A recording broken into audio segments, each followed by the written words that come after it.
my name is Shamini Saravanan and this is my project for Unit 8. The problem has to do with exponential growth and decay. So, what is the problem? The half-life of francium-223 is approximately 22 minutes. A scientist needs a sample of about 23 grams for his mad science experiment to work. If transport from the nearest lab takes 5.5 hours, how many kilograms of francium-223 minimum must he order? How many half-lives have passed by the time the order has arrived?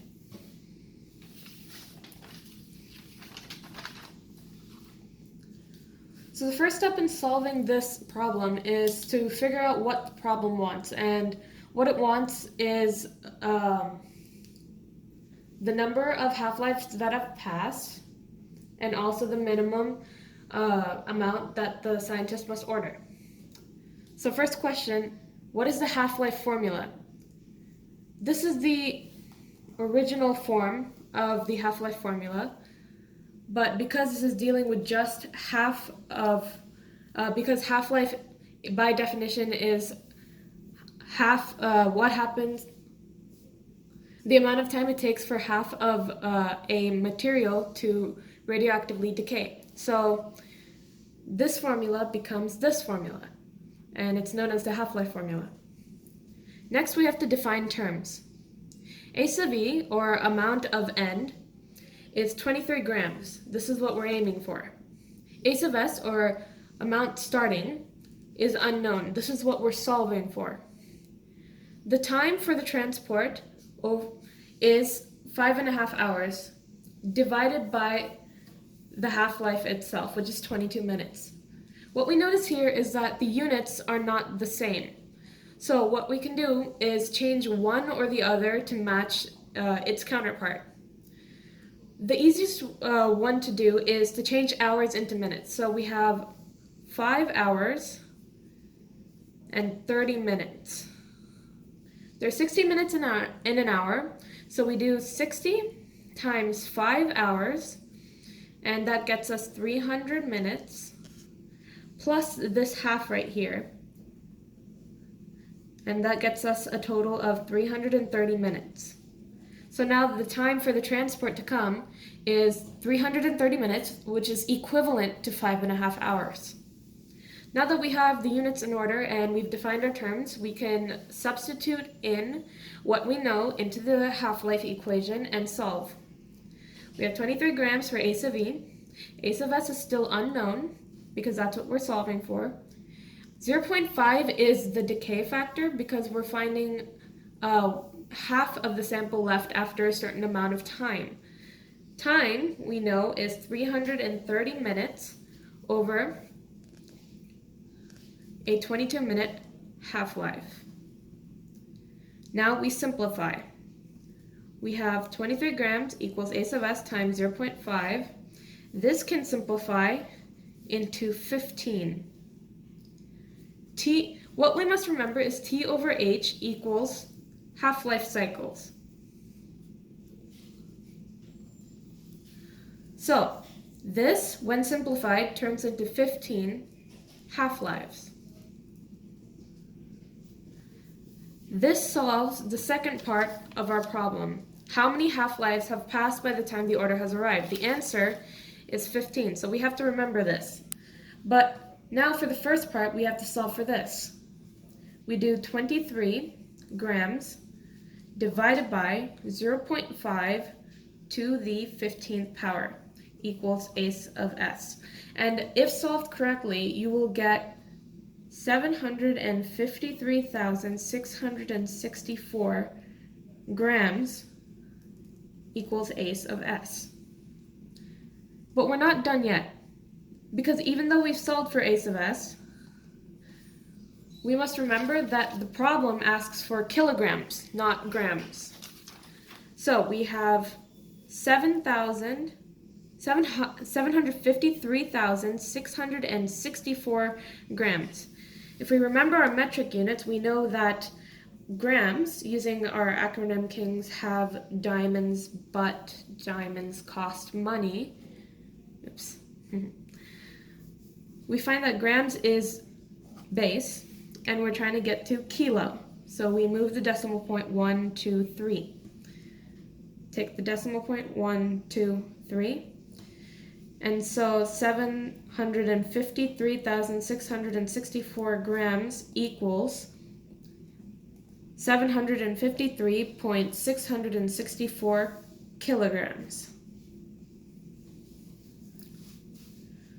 Now that we solved this, we can finally say our final answers, I should say, is 753.664 kilograms is the minimum that the mad scientist has to order for his experiment to work. And the second part of the question was how many half-lives had passed, and we remember that T over H equals H. So time it takes over the half-life equals half-life cycles.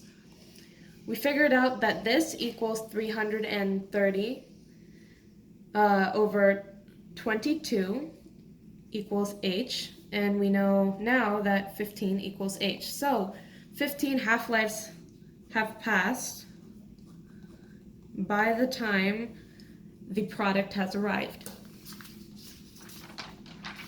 Now we have to model this.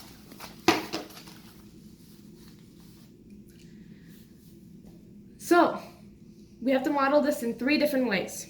Algebraically, we can model it using an equation. So what we do is A sub E equals A sub S times 0.5, because this is our decay factor, to the T over H, and we substituted that in to get 23 grams equals 753,664 times 0.5 to the 15th power. Now, we have to use variables in order for this to be an equation that we can plug in for a data table and graphing. So what we do is we take time and turn that into x, and we take the end result and turn that into y. So we get y equals 753,664 times 0.5 to the x power, which is the same as our original basic exponential formula of y equals k times base to the x power. Now to represent this in a data table, we do x is half-lives, we'll just write h for that, and y equals A of E, or the end amount. And we can plug in simple values like 5, 10, 15, and 20. Now when I say plug in, I mean plug in back to the original equation over here.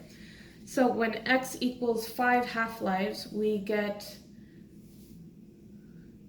23,552 grams. When x is 10, you get 736 grams. For 15, it is 23 grams. And for 20, it is 0.71875 grams. This is another way to represent the same thing. Graphing the equation is a little harder because the values are so high. So I will show just 2 points on the graph just to get a basic idea. So the graph should look like this. As x approaches infinity, y or f of x will approach 0. And so this will be 10. We can make this 20. Label this as the y-axis and label this as the x.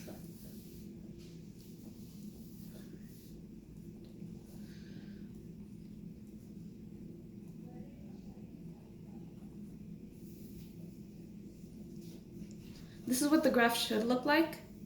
Now graphing our actual equation, we'll get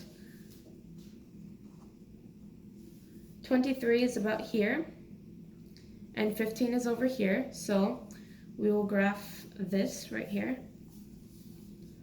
And the next point is 20 is 0.71875, which is down here, way down here. So the graph, our actual graph, will look like this, where this is what we were solving for. This point here is the solution. Since we already had 23, we were looking for this and we solved it. Side note, models 2 and 3 are best for checking the solution to method 1, and this is because x is the number of half-lives, while y is the number of grams left, and that solves the second half of the equation, but for the first half, algebraic is the best method, because you're solving for k, not x.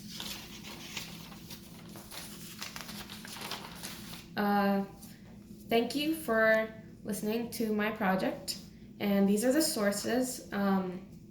So this is Desmos, what I used to help graph, and this is obviously where I got my instructions from, MUVHS, and this is a website I found on francium and its half-life qualities, and this is what I used to figure out, to better understand half-life formulas. Thank you.